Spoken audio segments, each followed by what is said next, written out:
Welcome Caspil 2 secret agent. Execute retinal scan.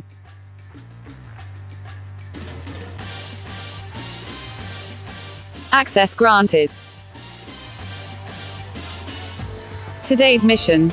Good morning, Agent. Your mission for today is to learn the Spanish colonization in the Philippines 1565 to 1896.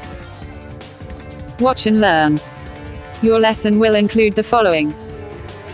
Objectives of Spain, strategies for pacification, Spanish expedition for the Philippines, political, economic, social, cultural, religious, policies, reaction of Filipinos, and development of Philippine nation.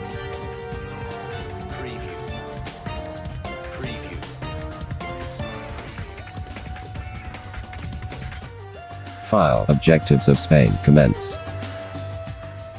Objectives of Spain. The Pacific voyages of the late 18th century had, of course, been preceded by the extraordinary explosion outward of the Spanish and Portuguese in the 15th and 16th centuries. Their motives were evident enough and often stated: the quest for gold, God, and glory as the crusading spirit.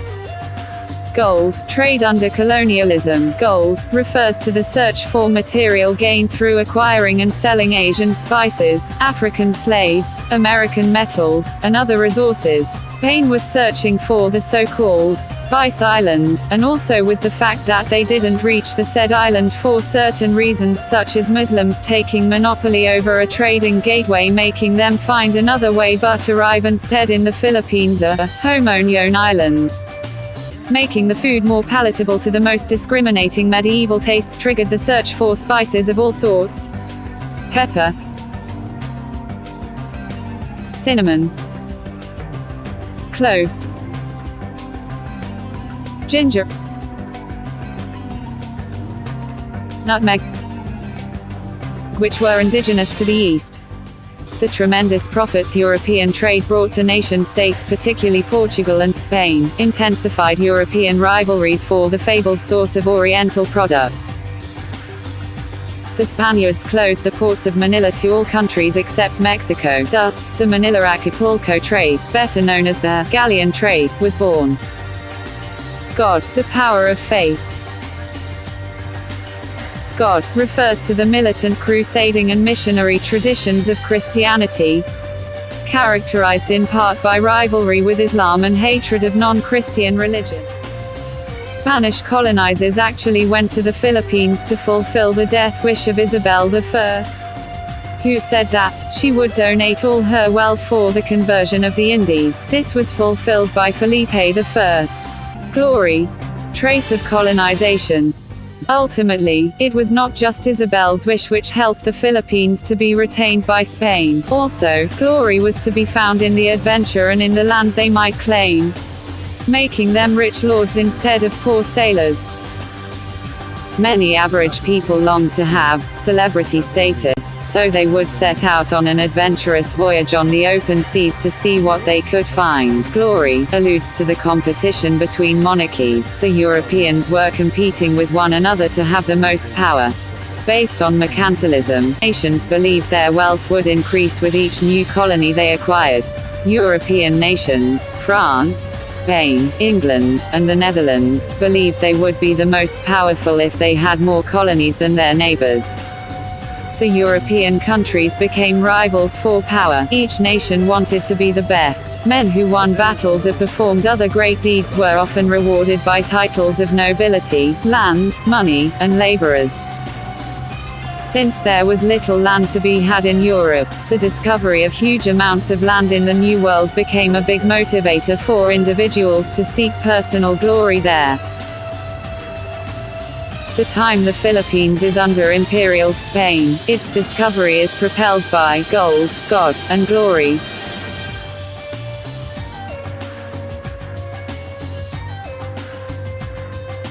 File. Objectives of Spain complete. Processing next file. File. Strategies for pacification commence. Strategies for pacification. The Spaniards have established strategies to achieve pacification over the natives who are settled in the Philippine archipelago. This is to settle any future confrontation against those who later on rebel, making Spanish colonization of the Philippine Islands fairly easier in order to accomplish their goals. One of their strategy was cross and sort, divided impera, and the local tradition of blood compact. Blood compact. Blood compact as Sandigan was an ancient ritual performed by the local natives that symbolizes unity between the two factions. The ritual was done by slightly cutting one of the wrist of both leaders, pour the blood into a cup, infuse it with wine. Finally, both leaders would consume it. The second tactic is cross and sword. These were the symbols used by the Spaniards in achieving pacification. The Spaniards used the cross as a reference of their religion, which is Christianity. On the other hand, the sword was used as a symbol of violence or force, which results in direct conflict to the natives who refuse to convert to Christianity.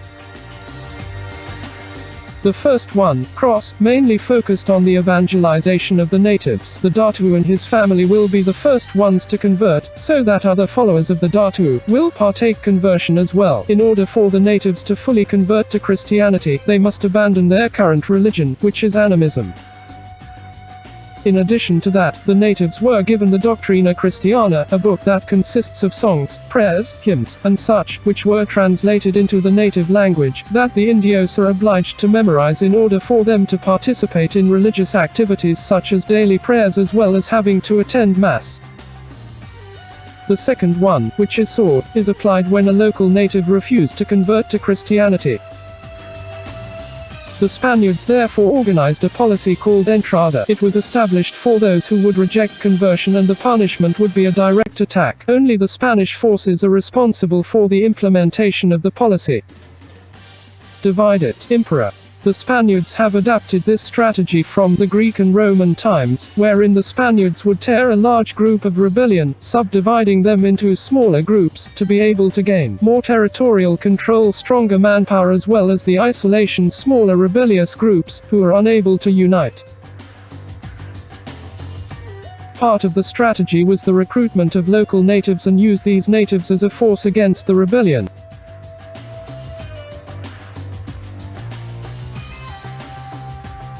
Instead of assigning Spanish soldiers to confront with the ongoing rebellions. File. Strategies for pacification complete. Processing next file.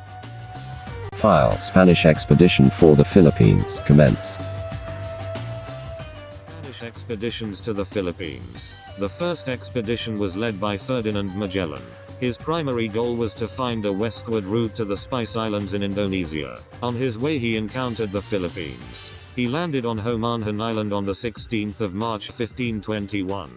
He converted some of the Cebuano natives to Christianity and formed alliances. Unfortunately, Lapu-Lapu, chieftain of Mactan, was against the foreign invaders. This conflict culminated in the Battle of Mactan in the 27th of April 1521, where 1,000 Cebuanos plus 60 of Magellan's men went against 1,500 of Lapu-Lapu's men.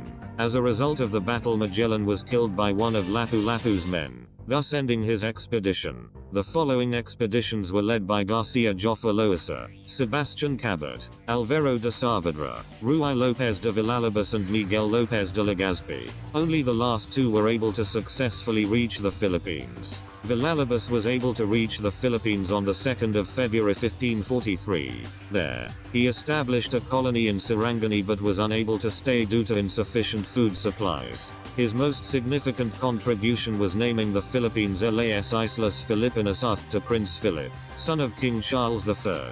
After a while, Miguel Lopez de Legazpi followed with his own expedition to the Philippines, where he successfully colonized it.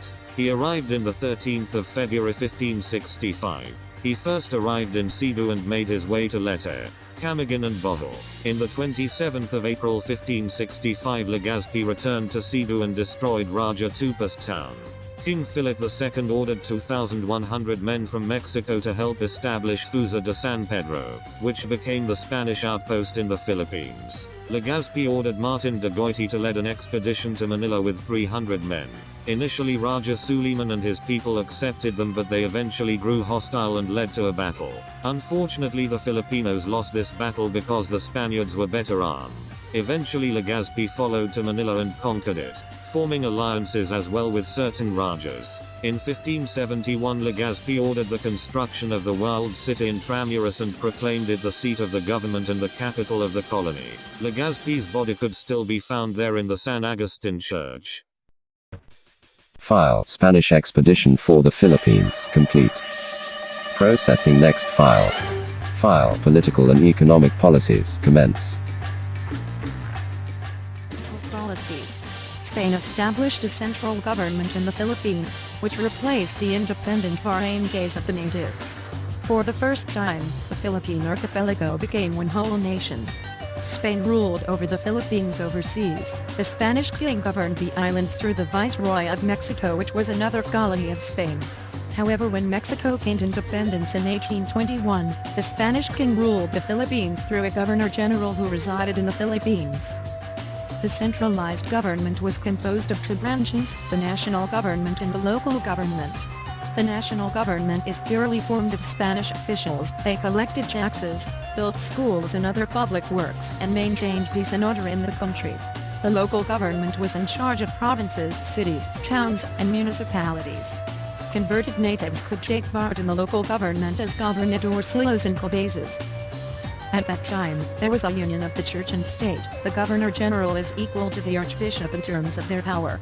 Also, friars played an important role in the Philippine society, and there were many of them. They were known as the Augustinians, Franciscans, Jesuits, Dominicans, and Recollects. Economic policies. During the Spanish period, one of their main goals was to exploit the Philippines. There were numerous policies which the natives had to follow, such as the Bondala system, galleon trade, tobacco monopoly, tributo or tributes, encomienda, and polo y servicio. The Bondala system forced the sale of native products such as agricultural crops to the government. The natives were only given promissory notes as their form of payment. The galleon trade, also known as Manila-Acapulco trade, since it was trading between Manila and Acapulco, Mexico. This monopoly trade governed by the Spaniards lasted for 250 years. The tobacco monopoly was the exclusive control of tobacco plantation by the Spanish government. The tributo or tributes were payment in the form of cash or products given to the Spanish government to shoulder the expenses of the colony. The encomienda is a portion of land given to an encomendero or a loyal Spaniard by the King of Spain, for the meritocratic acts executed for the pacification of the colony. Lastly, the polo y servicio was established as a form of forced labor enforced to all men ranging in ages of 16 to 60 years old. They were required to render forced labor to the Spanish government for a certain period each year. File Political and economic policies complete. Processing next file. File Social, cultural, and religious policies commence. Social classes defined in Spain. Social stratification is the classification of people into social classes. It refers to the ranking among people along economic and cultural attributes, such as income and years of education. What are the three social classes of Spain?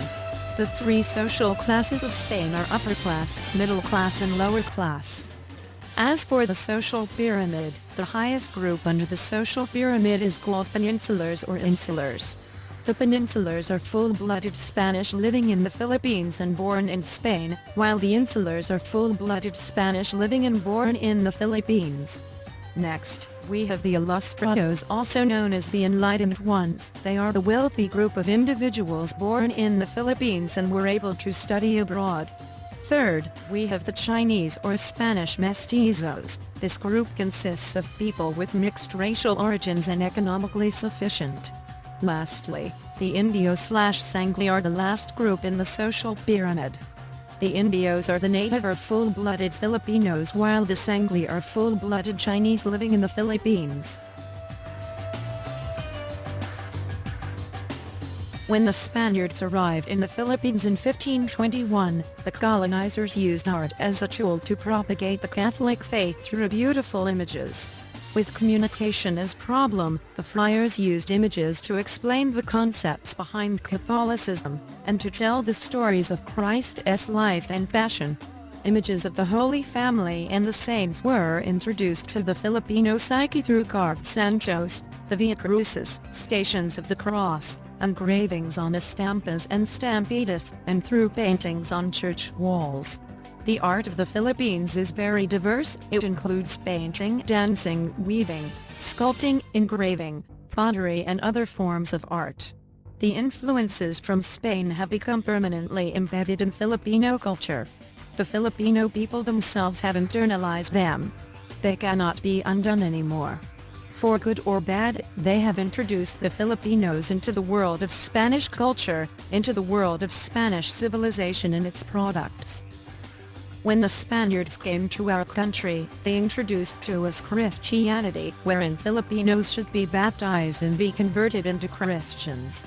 With this, all of the ancient beliefs were changed and the Roman Catholicism started. It is the predominant religion and the largest Christian denomination, with estimates of approximately 70–80% of the population in the country belonging to this faith. The country has a significant Spanish Catholic tradition, and the Spanish-style Catholicism is embedded in the culture, which was acquired from the friars or priests. Here, the church is dominating the people because they have a great influence on Philippine society and politics. File social, cultural, and religious policies complete. Processing next file. File reaction of Filipinos commence. To the reaction of the Filipinos. The Philippine Revolution was directed against Spain, which had colonized the Philippines since 1565. During the Spanish period, the Filipinos weren't satisfied with Spanish rule due to them being abused with slavery, forced labor, and many more. Laborers were seldom paid wages, they were separated from their families, and they were not given food. With this, the Philippine Revolution started as the Philippines wanted to rebel against the Spaniards. The Battle of Mactan in 1521 has shown that the natives lacked unity amongst themselves and that they are not one nation, and the reasons behind this include their personal and political interest, their desire to retain political power, economic exploitation, and to be against Catholicism. The Christian people of the Philippines were referred to as Indios. Indio is a general term applied to native Austronesians as a legal classification. The term Indio was used during the Spanish colonial times for the ethnic Malays in the Philippines. Their reaction to the Spanish rule was that they created a rebellion that had 26 revolts in 26 different areas, times, and reasons. The Indios were not aware that they did not show how nationalism is in their country. They defined themselves without even considering other factors that may affect their revolts against Spaniards. The Infieles, also called infidels, are indigenous people that are unbaptized and non-Christian Iaitas and Austronesians living in towns. Their reaction towards the Spanish rule was a retreat. The Infieles, which were peripheral to colonial administration, were not only able to preserve their own culture but also thwarted the Christianization process, separating themselves from the newly evolved Christian community. The Moro people or Bangsamoro is another group of indigenous Muslims in the Philippines. These people are the ones who formed the largest non-Catholic group in the country, which approximately consisted of 5% of our population during the Spanish period. The Spaniards have invaded the Moro territory during the Spanish times. Spain was under Inquisition, which ordered Jews and Muslims to convert to Roman Catholicism. The Moros decided to challenge the Spanish government. They began conducting raids on Christian coastal towns. The Spanish-Moro conflict started at the phase of Castile War of Spain and Brunei that created the war between Spaniards and Moros in areas held by Sultanate of Brunei. The westward push of Christianity collided with the eastward thrust of Islam over 440 years ago in the islands we now call the Philippines. Although first claimed for Spain by Ferdinand Magellan in 1521, it was not until 1565 that the Spanish conquistadors, with cross in one hand, sword in the other, began a conquest of the island. File reaction of Filipinos complete. Processing next file. File development of Filipino nation commence. Secularization movement. Secularism began in 1861 when the Jesuits returned to the Philippines and regained power over the Mindanao parishes from the Recollects who took over during their absence. The colonial government acceded to the loss of the Recollects and presented them the parishes of Manila and Cavite. The Filipino secular priests, the original administrators of the parishes, naturally protested. The secularization movement was headed by the Gamburza, a group that advocated the right of the native secular clergy to assignment in parishes over the newly arrived Spanish friars in the country. The group was named after three Catholic priest fathers, Mariano Gomez, Jose Apolonio Burgos and Jacinto Zamora, who campaigned for the reform of the Spanish colonial government. The priests were executed through Barat in Bagumbayan, Manila on February 17, 1872 for allegedly initiating the Cavite Mutiny. The Second Propaganda Movement. Between 1872 and 1892, a national consciousness was growing among the members of the Filipino community. The events that occurred during these years invited the Ilustrados to do something to preserve the Creole ideas. Seeing the impossibility of a revolution against the brutal reign of the Spaniards convinced the Ilustrados to leave the country to pursue their studies. Their sense of nationalism coupled with freedom in Europe saw the beginning of the propaganda movement. The propagandists strove to encourage the Spanish to be more aware about the needs of the Philippines and to create a closer and more equal association of the islands and the motherland. The movement mostly used literature to campaign for change. Their main work was the La Solidaridad, a newspaper first published on December 13, 1888 at Barcelona. Jose Rizal wrote the Noli Me Tangere and El Filibusterismo, which exposed the oppression of the Spaniards and rode the increasing anti-peninsular sentiments. This caused Rizal's arrest, which led to an armed resistance against Spanish rule and eventually the independence of the Philippines. The KKK. The Katipunan was a Philippine revolutionary society founded by anti-Spanish Filipinos on 1982, Manila. Its primary aim was to gain independence from Spain through revolution.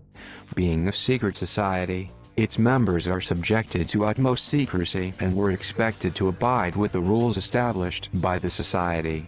The Katipuneros performed the solemn rite of Sandugan and recruited people using the triangle system of enlistment.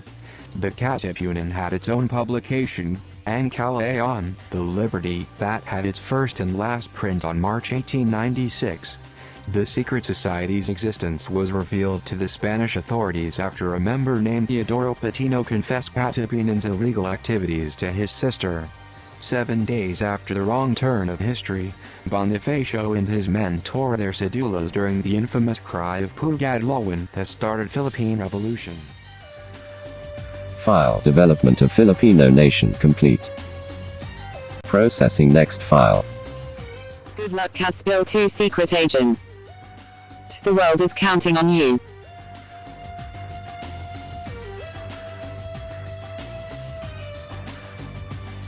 End mission. Thank you, amazing agent. Mission complete. Report sent to Dr. Ale de la Cruz.